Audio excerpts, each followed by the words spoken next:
और उसकी विनती को स्वीकार करके चामुंडी माता गांव में ही रह गई। उसके बाद से वो गांव शीली के नाम से जाना जाने लगा। देवी की पूजा करने वाले पुजारी का नाम नंजप्पा है। जैसे शीली गांव के लोग देवी जी की पूजा करते हैं, वैसे ही मुखिया की भी इज्जत करते हैं। मुखिया की 8 साल की लड़की है जो दिमाग से कमजोर है। उस गांव में देवी की वजह से कोई चोरी और लूटमार नहीं कर सकता है। गांव और गांव के अगल बगल में कोई भी गलती हुई तो कोई भी पुलिस स्टेशन नहीं जाता है। अगर किसी ने भी गलती की तो बलि खम्बे में खड़ा करके कपूर जला के देवी से विनती करते हैं। मैं 1 दिन का उपवास तुम्हारे लिए अर्पण करता हूँ। अगर इसकी गलती सही है तो ये जलता हुआ कपूर बुझ जाए। अगर ये कपूर पूरा जल गया तो इसने कोई भी गलती नहीं की है, ये आप सब लोगों के सामने साबित हो जाएगा। अगर कपूर पूरा जल गया तो समझो उसने कोई गलती नहीं की है और उससे छोड़ देंगे।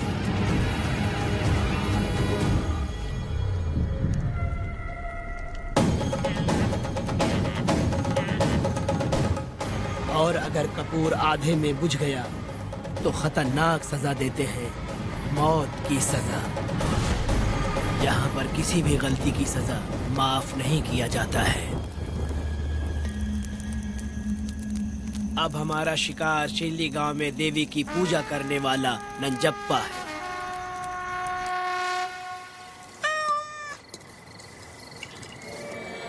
भाग्या बिटिया, अगर बिल्ली को दूध दे दिया हो तो जाओ और जाकर सो जाओ। आहा, आहा।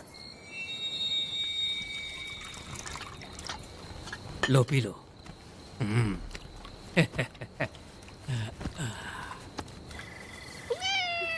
हाँ, दूसरी बिल्ली। आ जाओ मेरे पास। भाग्या, भाग्या क्या है मालकिन? भाग्या कहाँ है? अभी तो अंदर गई है। वो तो अंदर नहीं आई।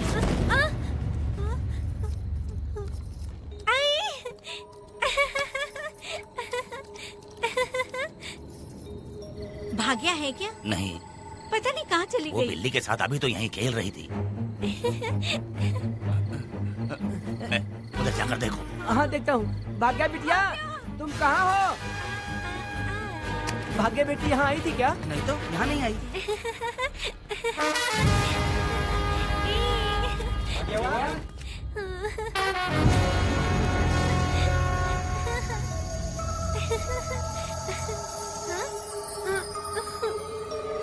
भाग्या बेटी, भाग्या बेटी।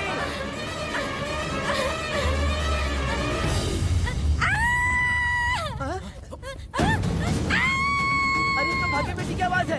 अरे तुम डरो मत, तुम यहाँ कौन है क्या? डरो मत, देखो मैं हूँ ना। डरो मत, बिल्कुल मत डरो। अरे देखो मेरी बात सुनो।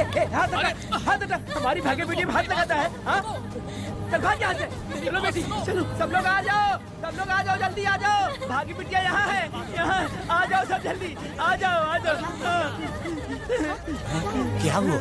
ये पुजारी हमारी भागी बिटिया को रस्सी से बांध रहा था। मैंने अपनी आंखों से देखा। मैं इस पापी को छोड़ूंगा नहीं, छोड़ूंगा नहीं।